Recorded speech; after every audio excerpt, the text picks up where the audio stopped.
Good to have you back with us. It's Texas A&M's National Signing Day show presented by Opportune. And now a chance to sit down and chat with our defensive coordinator and linebackers coach, Jay Bateman.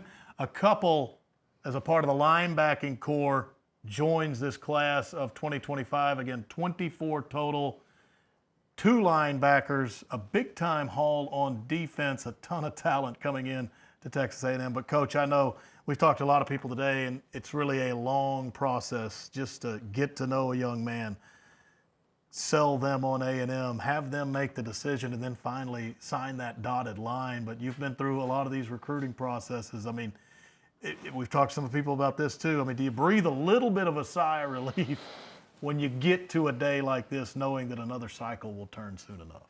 Yeah, I think you're like recruiting never stops. You know, so you get to this point and you feel really good about the young man that signed today. But most of these kids we've felt pretty good about for a while. So, you know, it's like, hey, this is the next step for them. They'll be here soon, and then on to the next one. That's kind of the way you look at this thing.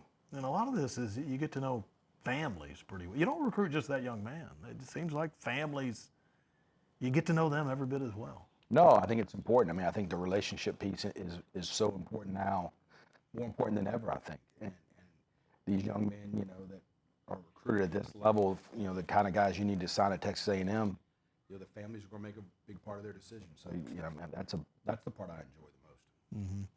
Let's take a look at a couple of the linebackers that you signed here today. Went out to California to get Noah Mikhail from Laverne, Bonita High School. This is a top 200 player nationally by ESPN. Your thoughts on Noah Mikhail and your excitement level to bring him down here to Texas A&M? You know, you talked about it. I mean, I first met him 2 years ago at a spring game, and you know, that was a 2-year relationship, 2-year recruiting process. Great family. You know, I mean, these are the recruiting battles you have to win, right? I mean, this is a kid that could have gone anywhere in the country, and so I think, you know, with Noah, you know, it came down to the end, and I'm glad we got him. And I think, you know, he's a really complete football player. Plays offense, plays defense. I think linebackers nowadays, you have to have kids that can do both. You know, you're looking for kids that can touch the ball on offense when they're in high school, and just a tremendous kid. I think he'll be an immediate impact leader, and I think that's a future captain at Texas A&M. Let me ask you this before we move on to your other linebacker. It seems like at that position, and you mentioned guys that play offense, movement, the lateral movement piece of all this when you have that eye test on them in the evaluation. How important is that when you think about a guy who could potentially come play linebacker? No, I mean, the skill set at linebacker is as diverse as any position in football nowadays. I mean, they've got to be able to take on guards and take on blockers and tackle running backs, and then they got to be able to go out and cover receivers. And so I think with Noah, you see a kid that played running back, played receiver, played tight end, you know, and made every tackle on defense. You know, so you see a really, really complete player, a really, really good player, smart, and couldn't be more excited about him being here. And then we'll move on down here to Texas now for your next linebacker, also top 200 nationally by ESPN. Kelvion Riggins comes from Forney to play for the Aggies. And again, same question we had with Noah. Thoughts on Kelvion and the excitement level to get him in? Yeah, I mean, the first kid to commit, just a tremendous, like loves Texas A&M. Did a great job leading the class, you know, helping us recruit other kids. And really had a really good senior year, you know, and you know, super explosive, super physical. Everybody we talked to in that area talked about like the way he plays the game, and I think Aggie fans are gonna love this guy. And total on the defense, I don't know how much you guys notice rankings and things like this, but it does jump out at you that 9 of them on defense are top 200 players in the entire country. This is not at their position. Top 200 players in the entire country, 9 of them on the defensive side of the ball. But it is a talent acquisition business. I would think, rankings aside, you guys have to be thrilled with just the overall talent that comes in with this class on the defensive side of the ball, Yeah, whether that's front, middle, or back end. Yeah, I think Tony and Sean did a great job with the D-line. I think Ish and JP did a great job with the DBs. And honestly, like a lot of the kids that we signed were kids that we thought from the get-go were the ones we had to sign. Mm-hmm. Like, look, if you play in this conference, you play Texas A&M, like you should sign 9 of the top 200 players on defense. If you want to win, you got to do that. And so, I think we've got tremendous young men that love this school, love this institution, and are going to be really, really, really good players for us really soon. Yeah, Tony and Sean, they were discussing that defensive front that came in, but just your take on it, because speaking of talent, I mean, Marco Jones, Landon Rink, DJ Sanders from down there in Belleville. I said he was built like a bull. Tony said he dances like a bear. I mean, the light on his feet. But Chase Sims from a really good program in Richmond, Randall. Just the overall thoughts you have on that defense. I think Marco Jones is as talented as any kid we watched this year. I mean, he could play baseball in college easy. He's going to play baseball in college.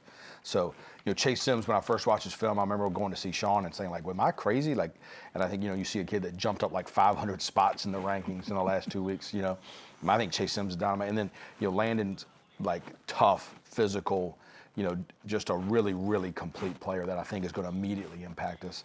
And I think DJ is like you said, I think the talent there is at an all-time high. It was a really, really long recruiting battle that we had to win, and we did.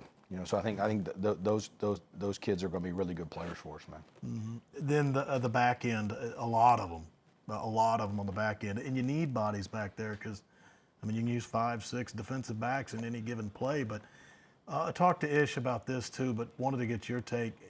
You guys, it seems like with the defensive back, you don't just tell a kid to come in here and cover. I mean, they're going to do a lot. So the versatility that you signed in those back end, very valuable to what you want to do. Yeah, I mean, with Tom, I've known about him for a long time. Relationship with that high school.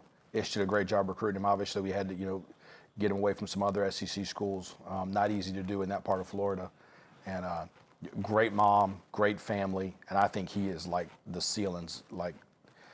There's no telling how talented he's going to be when it's all said and done. I think Dejan Petaway, just a unbelievable football player. That high school's been really good to us. Mm-hmm. Coach Hicks down there does a great job, and I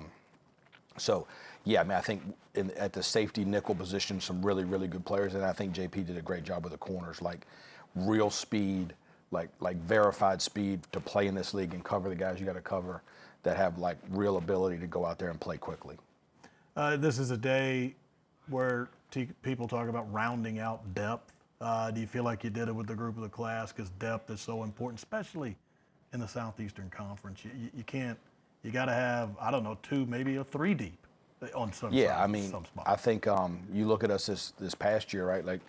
We certainly could have used more DBs to play. I think that we asked a lot of Will and Des to play a lot of snaps. JT came back at the end, got a little healthier, and helped us a ton. But I think you need as many corners that can play as you can get, and nickels. And so I think those kids are going to come in here and immediately impact us and immediately give us some depth and some help with some returning guys that we think really highly of too. All right, as I say, a great day to be an Aggie. Yeah, no, this has been awesome. It's been awesome. We're fired up for the future. No doubt. Thanks, Coach. Appreciate your time. Thank you.